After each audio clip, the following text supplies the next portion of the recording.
Bem-vindos você que está nos assistindo aí, você que está nos escutando. Estamos aqui com o Pode Ler, aquele fantástico programa que fala de livros, fala de coisas, temas da atualidade. E nós estamos hoje aqui com Aldri Mazei. Opa, tudo bem, Paulo Tadeu? Tudo bem, eu, Paulo Tadeu. E nós estamos aqui com uma figura maravilhosa, um cara, uma cabeça impressionante, um cara inteligentíssimo, fala de tudo e fala muito bem. Procurador da Justiça. Márcio Cristino, procurador de Justiça do Ministério Público de São Paulo, tem um currículo gigantesco e no combate ao crime, e é o autor, veio aqui hoje para falar. Ele já lançou o livro Laços de Sangue aqui com a Matrix, História do Secreto do PCC, e hoje ele está aqui para falar desse grande livro, uma obra muito necessária, porque precisa ser lida para entender o que está rolando com a gente. Eu adorei o livro, hein? Adorei o livro. Pós-verdade, fake news, como técnicas de psicologia e comunicação são usadas para manipular o mundo. Antes de você falar do seu livro, a melhor companhia para um livro é um cafezinho. Sem dúvida. Você toma um cafezinho? Claro. Então, vou te oferecer aqui o cafezinho do nosso parceiro, o Três Corações Extra Forte. Muito bem. Enquanto você fala do seu livro, aí a gente vai te servir um café sensacional, porque a melhor companhia para uma boa leitura é um bom café. O mundo está sendo manipulado? Está tudo dominado? Tudo dominado. Na verdade, já é o fruto de um trabalho que já vem de décadas, né? Não é de agora, não é uma coisa que alguém inventou. A manipulação se dá através, por exemplo, do marketing.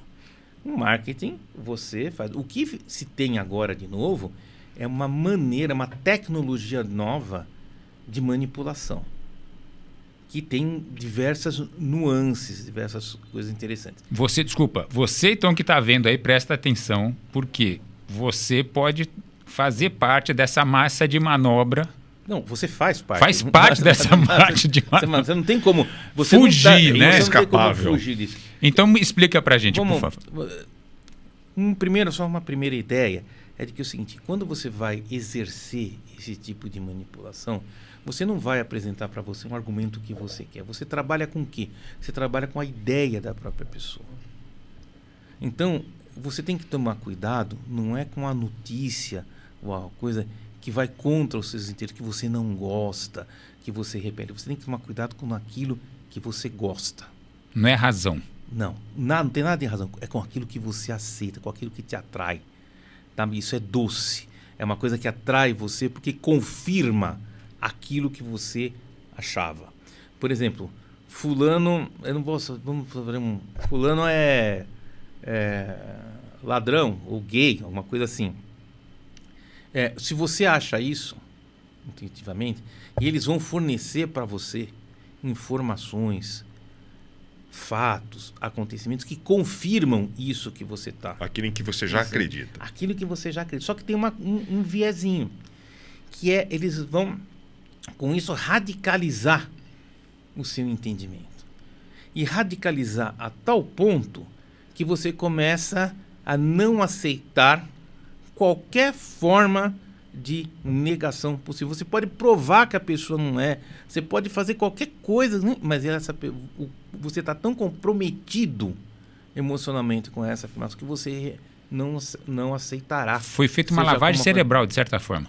Na verdade, não sei se ela foi intensificado tá. Os seus conceitos e as suas opiniões. Isso te leva para onde ele... A partir do momento que você se radicaliza, ele leva você para onde ele quiser. A armadilha da fake news começa com uma verdade, então, é isso?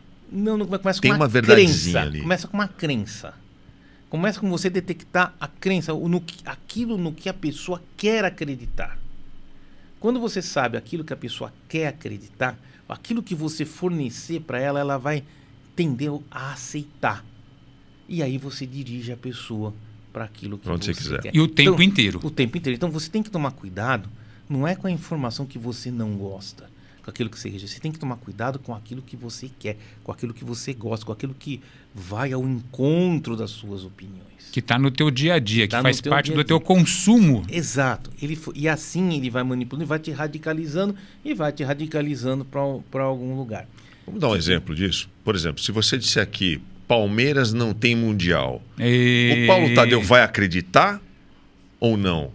Olha, ele vai comprar essa... Como o Paulo Tadeu tem esse vício, essa coisa, ele vai acreditar nisso, né?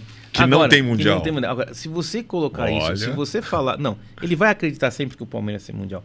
Agora, se você disser para pessoas, para corintianos, o que o corintiano vai falar?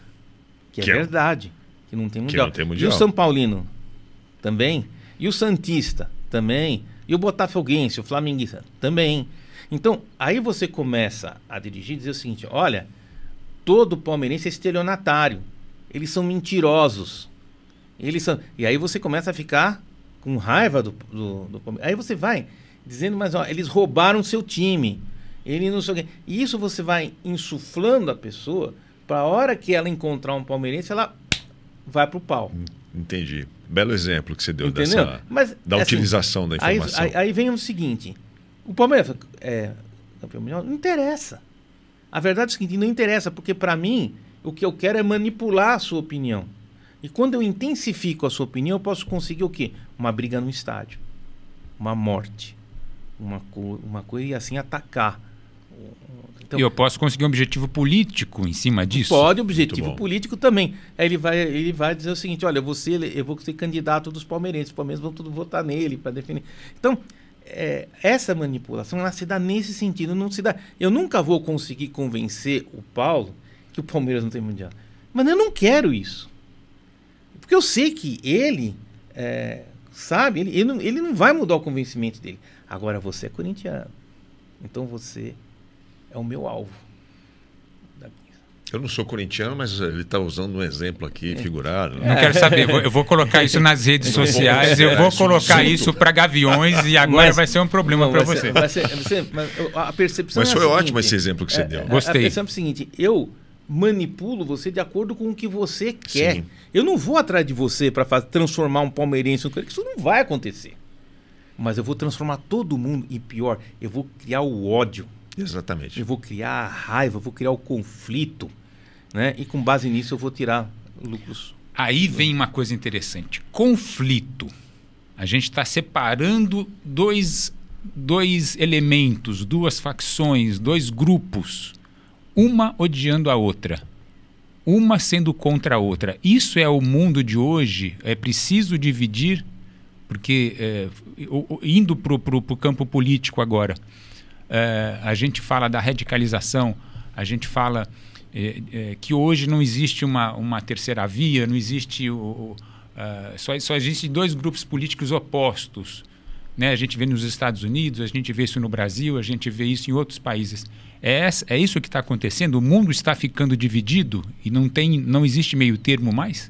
Não, isso não está acontecendo, isso já aconteceu, mas isso já aconteceu desde a época dos gregos. Você tem Atenas e Esparta. A tendência do homem, do grupamento humano, é se agregar e, em frente a outro grupamento para o qual tenha conflito de interesses, é disputar. Então, isso existe, sempre foi assim, é uma tendência humana. Você tem isso, houve estudos em Stanford, houve em outros países, onde eles criavam grupos de crianças, de adolescentes em acampamentos de um lado, do outro, ficou famoso, e os grupos começavam a se digladiar entre si. Então, toda vez que existe conflito de interesses, você leva a uma polarização. Exemplo, Estados Unidos, democratas e republicanos, tem desde a época dos Estados Unidos. Na Inglaterra, conservadores e trabalhistas, você teve isso há tempos enormes. Você tem em outros países, você tem democratas e conservadores. E essa suposta polarização é uma condição humana derivada do conflito de interesses entre grupos opostos.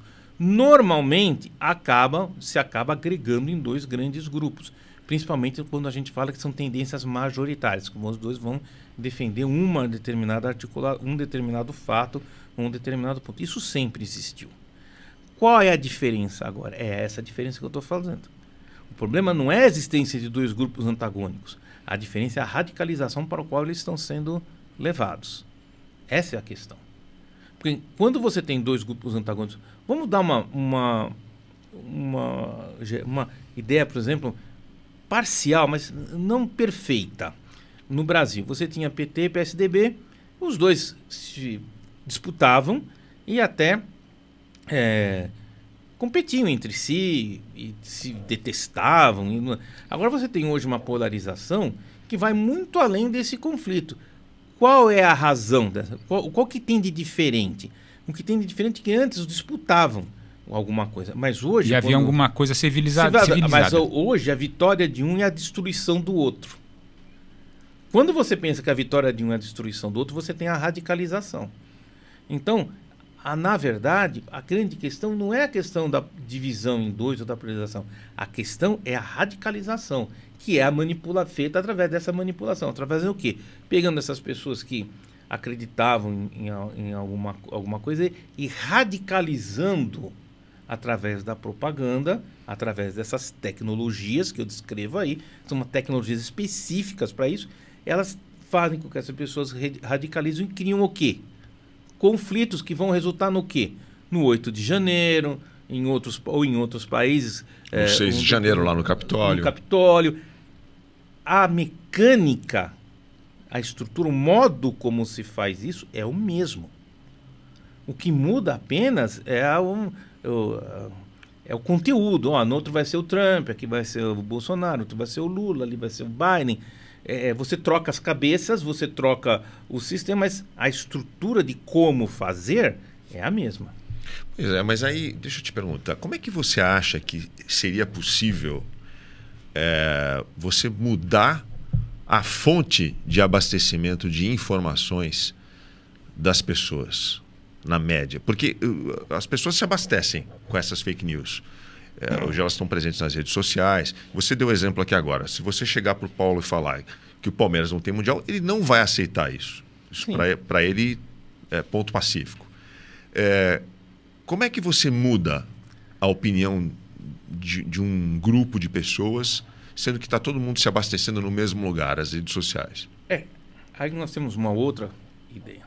Uma das ações, dos pressupostos dessa radicalização da teoria que eles usam é que você deve se limitar a uma fonte de informação, porque só a fonte de informação que eles entregam para você é que é legítima, que é verdadeira. Tudo demais é falso. Então você não pode acreditar na imprensa, você não pode acreditar na televisão. Não veja o pode ler, não veja, porque se você vê o pode ler, você vai ser levado a pensar, e isso é um crime, etc. Então, eles procuram se limitar ao acesso da informação.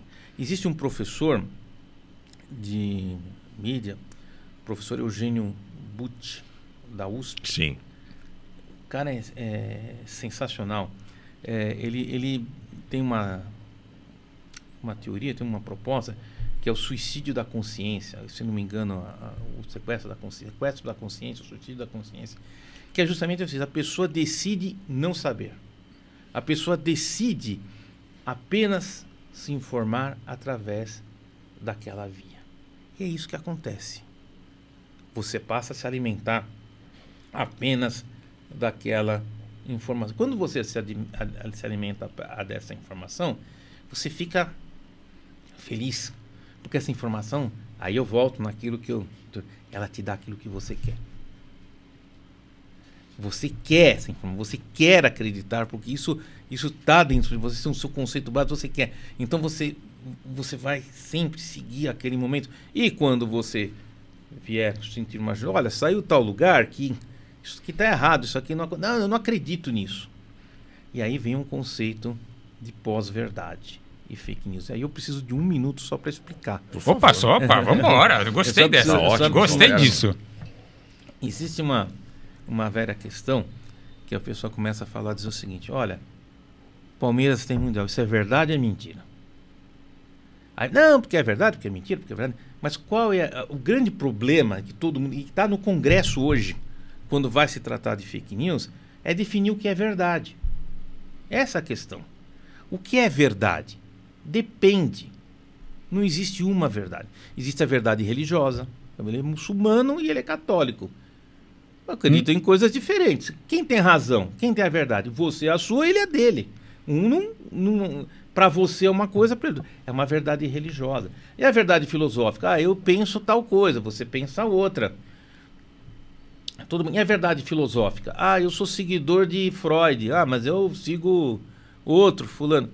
Também, né? Mas, para o convívio humano, a gente precisa ter um grau de contato. Senão, nós vamos degenerar numa luta sem fim.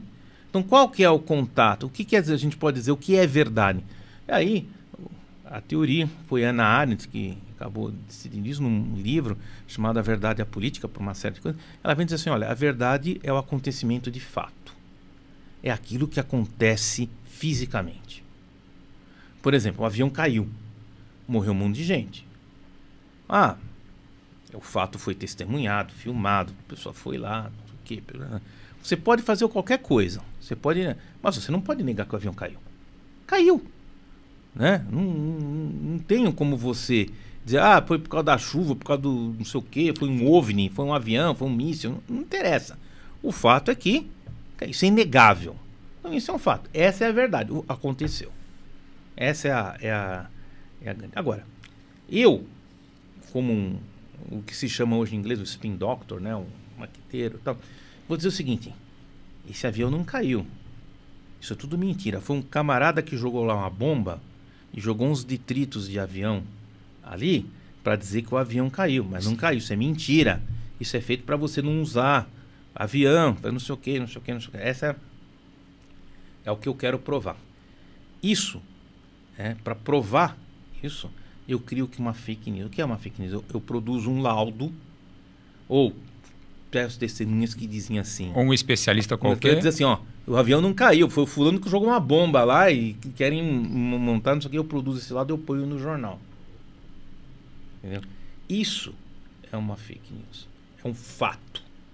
O fake news, no sentido estrito, é a negação de um fato. Né? Para que o fato é negado? Para comprovar uma teoria. Uma teoria falsa. Você quer provar que o avião, mas você não tem como, porque efetivamente caiu. Então você cria uma coisa, um fato novo, e esse fato novo para justificar a sua versão. Essa é chamada pós-verdade, é a negação de um fato. É a negação, a afirmação, a alteração de um fato que aconteceu antes. Aí quando eu viro para você e digo assim, ó, você é seguidor do fulano, e o fulano diz que o avião explodiu. Você tem razão. O avião explodiu. Não, o avião não teve avião. Foi uma bomba. Isso é verdade. Foi uma bomba. Não sei o que. Você passa a seguir aquela pessoa. Né? E essa pessoa vem e apresenta um laudo. Você quer acreditar no laudo com aquela pessoa. Era uma teoria conspiratória. Era a teoria conspiratória. Do avião não caiu nada. Isso é o que se chama de pós-verdade. Você é diferente do fato. Você acredita apenas naquilo que você quer, independente do que aconteceu. Vou dar um exemplo que vocês... Não tem como quebrar isso, né? Pelo que você está descrevendo aí. Não, a convicção já está dentro já da pessoa. Já está dentro da pessoa, não adianta. Vou te dar um exemplo que é fantástico. 2 exemplos até. 11 de setembro, Estados Unidos. O avião vai lá e pá, explode. Tem um grande número de pessoas que acreditam que aquilo não aconteceu. Sim. Que aquilo foi um atentado. Você deve ter ouvido falar disso. Que foi um atentado. Que o homem não foi para a Lua. Que o homem não foi. Eu tenho 3 exemplos que eu dou. Eu tenho um vídeo. Pode que eu falo 2 exemplos. Primeiro, que o homem não foi para a Lua. Segundo, e olha, isso é importante hoje, é a história da vacina. A vacina não funciona. E o terceiro é o 11 de setembro. São 3 grandes que a gente pode apontar. Por causa disso não aconteceu. E as pessoas aqui que são conspiracionistas, que acreditam que aquilo foi um golpe do governo americano, etc., vão lá e acreditam nisso. E mesmo que você tente provar que não é, eles vão continuar acreditando. É como a vacina funciona. Mas a pessoa não quer acreditar que a vacina funciona. Por mais que você diga que a vacina funciona, ela prefere acreditar na própria crença. Quando você domina isso, acabou a sociedade, você vira um Hitler, você vira um Putin, você vira um líder qualquer, porque você domina completamente a população, porque a população vai acreditar em você, seja lá aquilo que você diga que aconteceu, e é isso que eu demonstro no livro, como eles fazem para as pessoas acreditarem nisso e passarem a seguir, a executar essa ação, acreditando que esse resultado aconteceu. Essa é a grande questão. Vacina, 11 de setembro e pouso na Lua são coisas que eu posso até me delongar aqui, explicar quais são os fatores que levaram a um e a outro, mas aí nós vamos demorar muito tempo.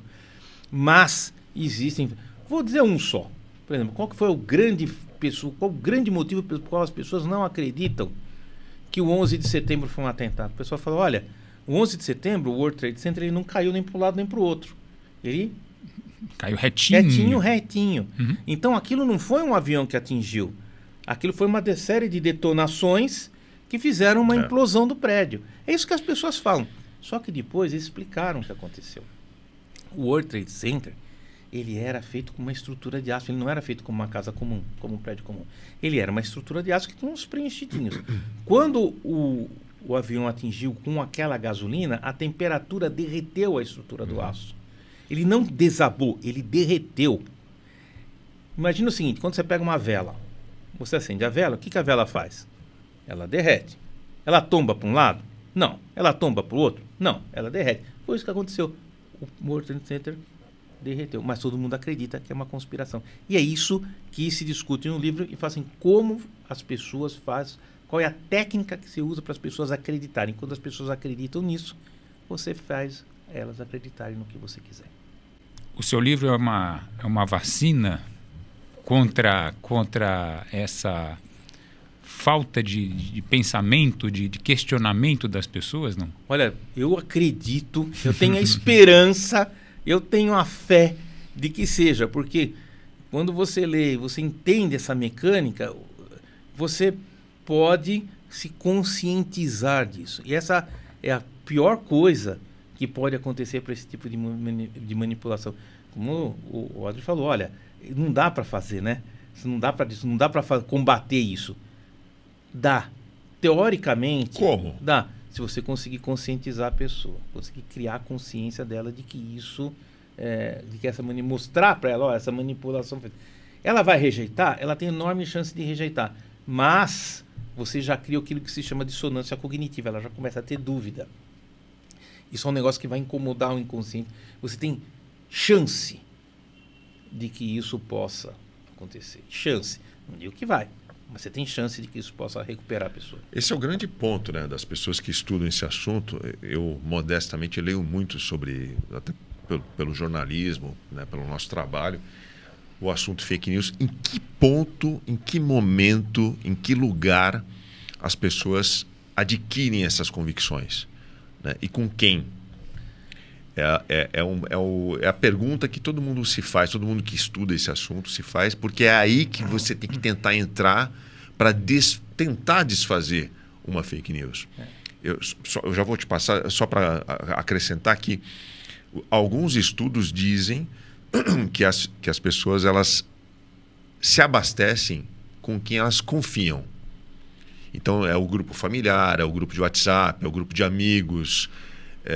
Então, se um amigo chega para mim e fala, olha, aconteceu isso deste jeito, eu tendo a acreditar nele porque eu o conheço há mais tempo, porque ele é meu amigo, porque ele é da minha família. Ele não iria mentir para mim. Quando um jornalista, um formador de opinião, quando é o William Bonner no Jornal Nacional dando uma notícia, essa distância e essa instituição, o jornalismo tradicional, né, o mainstream, ela já não está mais convencendo ninguém. Isso também se explica, inclusive, nas audiências. As audiências dos telejornais hoje em dia nem se comparam com 20, 30 anos atrás. Né? Hoje em dia você tem 20% da população assistindo televisão aí tendo como referência principal. Está todo mundo aqui no celular se abastecendo com rede social, Twitter e o WhatsApp. A praga do WhatsApp. Você concorda com isso? Você acha que as pessoas se abastecem nesse grupo de confiança, nesse círculo de confiança, ou está em outro lugar? A resposta para isso está com um cientista americano chamado George Lakoff, né? E com um outro cientista americano, que eu sinto aí também, chamado Jonathan Haidt. O Jonathan Haidt tem A Mente Moralista, é um livro que foi publicado em português, né? Pode ser comprado. Já George Lakoff não tem edição em português. Lakoff, ele é um pensador democrata. mas ele é muito respeitado também. E ele dá a seguinte ideia: de onde vêm as suas primeiras impressões, as suas tendências. Esse é o primeiro momento, né? Ele vem falar assim: olha, essas primeiras tendências são formadas no âmbito familiar. Então, no âmbito familiar, você começa a formar as suas primeiras tendências. Isso se remete também no livro ao modo como a pessoa é manipulada. Eles usam basicamente uma teoria pode ser retroativamente referenciada por Wilhelm Reich, que foi um dos discípulos do Freud, que começou a desenvolver essas técnicas a partir de situações emocionais e traumas infantis. Então, onde você começa as suas convicções? Quando você é criança.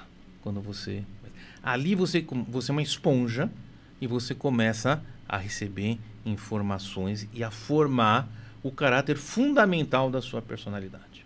Então, você precisa entender isso bem, né? Esse fundamento, ele te dá o valor íntimo, aquilo que está mais profundamente enraizado na sua mente. O que vem depois, como você falou, os amigos, é um desdobramento da questão familiar, onde você tem a figura do professor, você tem a figura... É uma amplitude, é uma ampliação da família, que é conhecido um outro núcleo familiar que ele se torna... E depois você começa a sofrer influências de uma cadeia maior, que é a cadeia de comunicação, a cadeia social, etc. Sobre tudo isso também tem um outro autor americano, que ele, agora cujo nome não me lembro, mas está no livro também, que ele reflete sobre as qualidades genéticas ou inatas que você desenvolve, né? Então você tem isso também, tem algumas coisas dentro de você. O Reddit, inclusive, eles chegam no final das contas à conclusão que todo mundo nasce, todas as pessoas nascem com pelo menos 6 tipos de software moral que se desenvolvem de acordo com a sua personalidade, vai desenvolvendo de acordo com a sua vivência. Então, essas questões, de onde forma a pessoa conservadora, liberal, democrática, etc., são regredidas ao âmbito inicial da sua formação pessoal. Então, essa é uma primeira visão. Depois vai se desdobrando, tá? Agora, e as fontes de informação? As fontes de informação dependem da sua capacidade de absorção dessas informações. Por isso que os mais radicais viram e dizem o seguinte: ouçam só esse fulano, não vejam jornal, não vejam televisão, não ouçam rádio. É Globo lixo. Eu não ia falar isso, mas assim... é o que falam. Mas assim, não faço, porque essa informação pode mudar o seu caminho, pode... Então, quando você vira isso, você escraviza a pessoa. Qual é a forma de informação que você tem de massa que você não pode... sobre a qual você tem controle absoluto? É o seu Facebook, é o seu Twitter, é o seu... Por exemplo, o Trump Twitter, não sei o quê, todo mundo... não, o Trump falou. Então, por isso que essas influências são tudo. É uma luta. É uma luta contra o sequestro da consciência. É uma luta contra a radicalização, contra o isolamento, né? Mudou a forma de comunicação? Mudou. Hoje em dia, a comunicação ela tem outras telas além da televisão.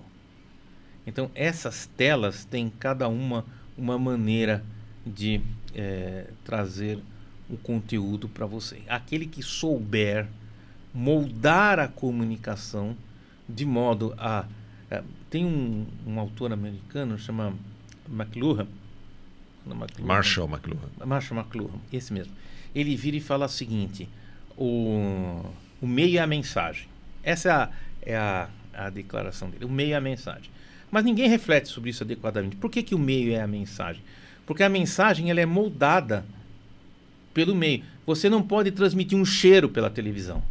E não pode transmitir uma imagem pelo rádio. Então, o veículo limita o teor da mensagem. Só que a rede social tem uma outra alternativa, que você não só recebe, como você transmite também. Então você recebe informação na rede social, mas depois você escreve lá no grupo do WhatsApp, esse cara é uma coisa. Ou você vai no Facebook, acontece, você cria essa... Então, o meio e a mensagem se tornou uma coisa maior, né? E aí vem esse problema. Nós ainda não entendemos, eu acho que a sociedade ainda não entendeu a força e a influência das capacidades de comunicação das redes sociais, né? E aí vem essa discussão que nós estamos tendo hoje quanto à regulamentação das redes sociais. Vai ser permitido tudo ou não vai ser, ou vai ser regulamentado? E se for regulamentado, de que forma? De que forma? Então, essa é algumas propostas. No final do livro eu faço algumas referências com relação a isso, porque nós já percebemos que a capacidade manipulativa é infinita e você é capaz de levar pessoas de um lado para outro. Mas a pessoa quer. Sim, de fato, a pessoa ela é radicalizada porque ela assume o papel dela ela quer, né? Mas o modo como ela está querendo, esse querer dela é que você puxa para um lado, puxa para o outro, manipula. O corintiano, palmeirense, é porco, vai lá, não pode. E você cria, a pessoa quer, mas ela é levada a um grau de radicalização maior. E essa manipulação é o jogo que se faz. Na Europa está sendo regrado, aqui nós estamos numa enorme confusão. Então eu estou entendendo o seguinte: o cara que não é radical, ele pode ser mais radical. E o cara que já tem um grau de radicalismo, ele pode hiperradicalizar. Hiperradicalizar e chegar a extremos. Tá. Olha, eu vou dar 2 extremos hoje, umas coisas interessantes. Eu não ia falar isso, mas... Não? Eu não ia falar isso, mas vamos falar. Há pouco tempo atrás, nós tivemos manifestações no WhatsApp, onde você via, por exemplo, um grupo de pessoas cantando o hino nacional para um pneu. Não sei se vocês viram isso. Tá. Sério? Cantar no hino nacional para um pneu? Para um pneu. Quem será, né? Por quê? Não interessa. Bom, é o seguinte, claro que interessa. Você não quer falar, mas eu tô com vontade de falar aqui. Mas vamos dizer o seguinte: o que faz uma pessoa cantar um hino nacional para um pneu? O que faz eu também quero saber. O que faz uma pessoa cantar o hino nacional para um pneu? Resposta. Outra coisa. Tá. Eu vi uma pessoa rezando para um muro. Para um quartel. Passando a mão como se fosse o Muro das Lamentações em Israel. E a pessoa está passando a mão num quartel. Aí fala assim: o que faz uma pessoa botar celular na cabeça? Para passar acender sinal luminoso para disco voador. Passar a mão no... E outra, eu vi coisas também. Eu vi senhores de idade, senhoras com evidentes condições físicas flácidas, aquela coisa toda, marchando como se fosse soldado, com um velhinho batendo a baqueta. Um velhinho batendo uma baqueta no tambor e o pessoal marchando como se fosse soldado. O que faz uma pessoa... Isso é normal? A pessoa faz isso todo dia? É normal a pessoa... As pessoas saem para cantar hino nacional? Claro que não. Mas não saem nem para cantar hino nacional. Quanto mais para cantar hino nacional, fez no pneu. O que é isso? O que levou elas a isso? O estresse. O estresse emocional. É o seguinte: a propaganda e essa manipulação levam a uma radicalização extrema. Quem já é radical fica ainda mais radical e sofre. Olha, tal coisa vai acontecer. É o fim do mundo. Isso é inaceitável. Eu tenho que fazer alguma coisa. Agora, né? Agora. Eu preciso fazer. Esse sofrimento da pessoa, dessa atenção, faz com que ela faça qualquer coisa. Aí você vira para ela e fala assim: ó, vamos cantar hino nacional aí. Vamos botar um pneu aí, vamos cantar hino nacional. Vamos, porque nós temos que fazer alguma coisa. Vamos rezar pro quartel, para ver se o quartel toma uma atitude. Porque isso é uma aflição que a pessoa tem. É assim, um sofrimento. E a pessoa quer dar vazão por esse sofrimento. E para ela dar vazão ao sofrimento, como ela não pode invadir não pode fazer isso, não pode fazer aquilo, ela acaba executando esse tipo de ação, para que ela possa exorcizar os seus demônios, mas que ela possa dar vazão aos seus sentimentos. Ou pior ainda, como aconteceu no Rio Grande do Sul, um cara que entrou e matou outro porque estava fazendo aniversário com o nome com coisa do PT, por exemplo. Por quê? Porque essa aflição, esse ódio, essa coisa, ela é fruto de uma manipulação que faz com que a sua emoção, o seu ódio, a sua raiva, a sua crença seja elevado a um nível enorme. E aí você age dessa maneira. Esse estresse que você se refere, ele é potencializado nas redes sociais? Ele é criado nas redes sociais. Ele é criado nas redes sociais. Na vida também. Essas pessoas têm uma vida difícil. Todo mundo. Nesses, a maior parte não. Você acha que não? Aqueles lá não. Aquele pessoal classe média alta, pessoal que... Na média. A vida do brasileiro não é fácil. Não é fácil. Mas nesse caso, ele vai dizer o seguinte, essa minha vida, o que tem de ruim é por causa disso. E aí você vai lá e faz aquilo que acha que vai te aliviar. E assim as pessoas são manipuláveis e levadas a esse tipo de situação.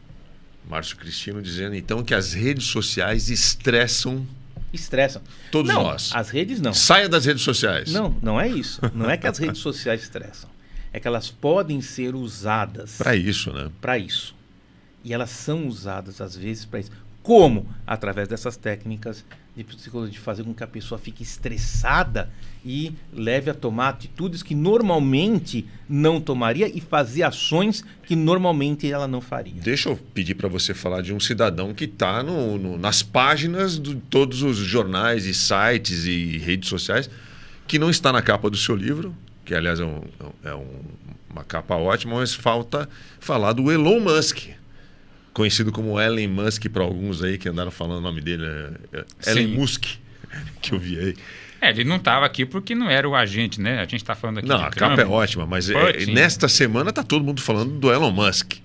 Ele tem 180 milhões de seguidores só no Twitter e ele está lá atacando o Alexandre de Moraes, o ministro do Supremo, a democracia brasileira, dizendo que não há democracia, que nós vivemos numa censura. Ele está agindo para causar esse estresse nos seus seguidores? Veja, qual foi o problema que nós falamos agora? Porque as redes elas precisam de uma regulação, porque elas são descontroladas, não porque ela é ruim, ela não é ruim.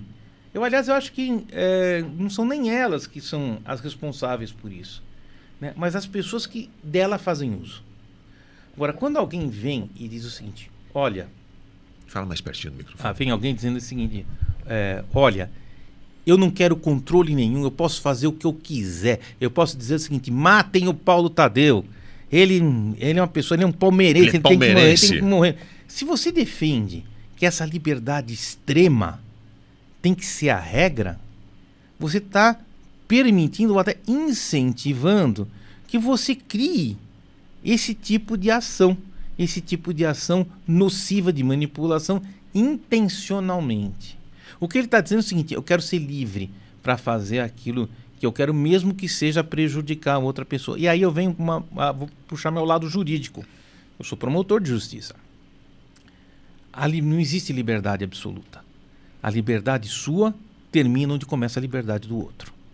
Isso é básico, sempre foi assim. Sempre foi assim. Vou dar um exemplo. A vida não é um direito absoluto. Porque se você tiver a sua vida sob ameaça e você reagir em legítima defesa, você tem direito de tirar a vida do outro, porque você tem a defesa da sua própria. Então você não tem direitos absolutos. Não existe direito absoluto à comunicação. Você tem direito absoluto à comunicação até que você não a use para causar dano a outro. A partir do momento que você está usando para causar dano a outro, você deve ser reprimido. Responsabilidade. Mas você acha que o que o Elon Musk quer é liberdade de expressão? Você acha que ele está fazendo tudo isso, atacando o Supremo, atacando eleições? Como um grande liberal, atacando a democracia porque ele quer liberdade de expressão? Ou ele tem outras intenções? Não é porque ele quer só a liberdade de expressão. Isso não é. E isso dá para você ver por outras razões. Porque o X sofre restrições também na Arábia Saudita. E sofre restrições também em outros países do mundo. Na Turquia também, né? E por que nesses países onde ele sofre censura na Rússia? Aí ele sofre censura, aí de verdade. Censura verdadeira, né? Não e pode. Ele não reclama, né? E por que ele não reclama da Arábia Saudita, não reclama do Putin, não reclama do Erdogan, não reclama... Por que ele vem reclamar só do Brasil? Porque o Brasil é fácil, né? Aqui está aberto. Ninguém aqui está aberto. Não tem. Não é do Brasil, é do Alexandre de Moraes. Do Alexandre de Moraes. Por quê? Por que ele não vai reclamar no outros países onde a censura é... A China. Por que ele não vai reclamar com o Xi Jinping? Da maneira como o Twitter... Ou X, atual Twitter. X não pegou. X não pegou, mas onde o Twitter não pode ser Ele é completamente controlado. Por quê? Então, essa casualidade é de uma conveniência que não me convence. Não a mim, pessoalmente. Porque esse modelo de questionamento que ele está usando, ele é só para o Brasil, para o resto do mundo, quietinho. Por quê? Porque, obviamente, aqui ele tem algum interesse X, entre aspas, que eu não, Boa, que eu não sei qual que é. Eu não penso, não passa, eu não consigo imaginar qual o interesse que ele X tem no Brasil. Mas o fato é que em outros países do mundo, onde a censura existe de uma maneira literal, agora, censura no Brasil, por quê? Porque, na verdade, a proibição é em relação a determinados fatos, a determinadas manipulações que ocorreram, que são evidentes. Agora, nós precisamos... existe regulamentação? Não existe. Como não existe regulamentação, abre um leque para decisões desse tipo. Se houvesse uma regulamentação, você diz, olha, está seguindo a regulamentação X, assim, assim, assim, assim, assado. Como não tem, fica aberto. Aí vem a pergunta, nós precisamos de uma regulamentação? Acho que a União Europeia fez. Né? Nós somos piores que a União Europeia? Eu acho que não. Eu acho que nós devemos seguir pelo menos um modelo semelhante. Toda essa polêmica que o senhor Elon Musk está causando começa com uma fake news, que foi ele citar um jornalista chamado Michael Schellenberg, que disse que há um arquivo chamado Twitter Files, em que havia ali troca de e-mails entre funcionários do Twitter aqui do Brasil, reclamando de uma suposta pressão do Alexandre de Moraes para que eles entregassem senha e login de alguns perfis do Twitter. Isso teria acontecido em 2020 e que depois o próprio Schellenberg teve que vir às redes sociais e dizer que isso era uma mentira, né? Então é o Elon Musk promovendo toda essa celeuma, essa polêmica baseada numa informação mentirosa de um pseudo-jornalista. Exatamente. Isso é a fake news por definição. Ou seja, ele faz uma afirmação de um fato não existente. Ele afirma que não, com um intuito provável, que discutimos um intuito X que eu não sei exatamente qual que é, e na obtenção de um resultado. Quando, na verdade, aquilo nunca aconteceu. Ontem mesmo, na comissão do Senado, o próprio jornalista veio e disse que não havia nenhuma referência ao Alexandre de Moraes. Agora, qual é o perigo disso?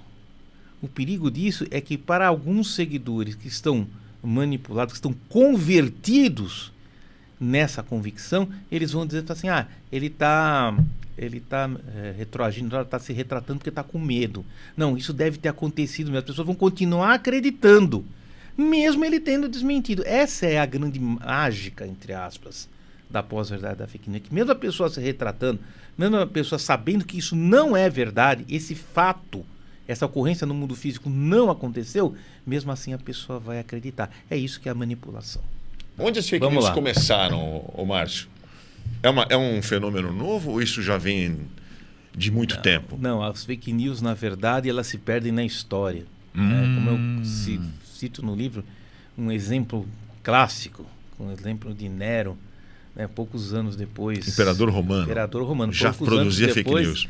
Poucos anos depois da morte de Cristo, quando o cristianismo estava se iniciando, era uma seita, e ele tinha uma ideia de incorporar uma parte de Roma ao patrimônio dele, só que essa parte de Roma era ocupada por uma população própria. Ele tinha achar uma maneira de desalojar as pessoas. Então ele promoveu um incêndio de Roma, que ficou famoso, tem quadros, tem filmes, ele fica tocando lira enquanto Roma pega fogo, milhares de pessoas morreram, foram vários dias de incêndio, né? Só que deu um errado, porque as pessoas começaram a querer culpar alguém pelo esse incêndio. E ele começou a perceber que a situação dele estava ficando difícil. Então ele tinha que encontrar um culpado. Ele pegou e teve uma ideia, falou assim, olha, eu vou culpar uma seita nova que está aparecendo aí, que ela é contra os nossos deuses, vamos dizer que são esses caras, que eles são violentos, que eles tacaram fogo, que eles queriam destruir Roma e tal. E ele veio e apresentou essa teoria, olha, esses indivíduos são os assassinos, os homicidas, aqueles que colocaram fogo. Os incendiários. Os incendiários, os piromaníacos que viraram, invadiram, que causaram tantas mortes, não sei o quê. E torturou diversas pessoas. Essas pessoas acabaram na tortura, dizendo, não, realmente foi, mas foram mortas depois. Não sei o quê. Quem era essa seita? Qual era? Eram os cristãos. Eram os seguidores de Jesus. Então, ele jogou a culpa. Ele mandou no WhatsApp ali, soltou. E todo mundo acreditou. Por quê? Todo mundo naquela época queria acreditar em alguém. Procuravam alguém que tivesse sido culpado. E os cristãos eram uma seita desconhecida que acreditavam num Deus único e era contra os deuses romanos. E fazia sentido que eles quisessem destruir na cabeça naquele momento. A gente tem que... Vamos ver, nós estamos falando de 2000 anos atrás. Então, assim, o imperador dizendo isso, os soldados dizendo isso, e foi assim que ele escapou dessa armadilha que ele mesmo se impôs e jogou a culpa toda sobre os cristãos que foram mortos, às dezenas, jogados no circo, comidos por feras, mortos por gladiadores, etc. Eu queria, para terminar aqui a nossa entrevista, eu queria que... Esse livro aqui nasceu quando você me mostrou uma historinha das tartarugas voadoras. Tartaruga voa? Voa. Eu vou explicar isso. É um episódio. Esse episódio ele está retratado em 2 livros, pelo menos. São livros que eles foram produzidos por uma organização de inteligência, organização de defesa suecos. Por que os suecos pensam isso? Porque eles são vizinhos da Rússia. Então, eles têm todo um cuidado de interpretar o que a Rússia está fazendo. E eles narram uma história. Essa história é muito boa. Aconteceu onde, lá no setor, na época da KGB, os militares russos são chamados para um diretório, porque eles vão desenvolver uma teoria, um modo que é justamente a manipulação de informações. Chamam os caras lá e falam assim, o representante entra, que é do Conselho Nacional de Defesa, agora o nome eu não me lembro, porque o nome russo é tudo complicado. Ele vem e fala para os caras assim, olha, eu vim ensinar vocês a ganhar a guerra. Aí todo mundo olha e fala assim, pô, de novo? O cara já é oficial, general, você vai ensinar o cara a ganhar a guerra? Não dá, né? Os caras, de novo, vai com essas histórias a gente já conhece. Aí ele pega e passa um filminho, uma coisa básica, que é o seguinte. É a história de uma raposa que quer comer uma tartaruga.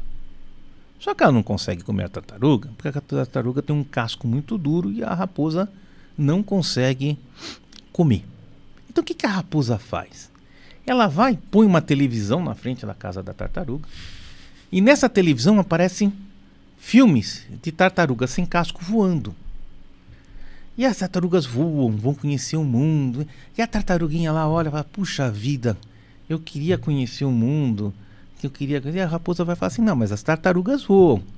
Não vou, tô aqui no meu casco. Voa, porque você tá no casco. Se você sair do casco, você vai voar. E ela fica olhando e fala assim, quer saber de uma coisa? Eu vou sair do casco para ver se eu consigo voar, né? E ela sai do casco, e na hora que ela sai do casco, a raposa vai lá e come a tartaruga. Então, a ideia do cara não era o Gerasimov, era um outro cara. Era o Valery Gerasimov, não era. A ideia era a seguinte, você não precisa ganhar a guerra, você precisa ver com que seu adversário faça o que você quer. Basta você convencê-lo disso. Se você convencer a tartaruga a sair do casco, você consegue comer. E essa é a ideia. Quando ele vem falar assim, eu vou ensinar vocês a ganhar uma guerra, significa, eu vou ensinar vocês a vencer uma guerra. E eles usaram esse sistema no Brexit.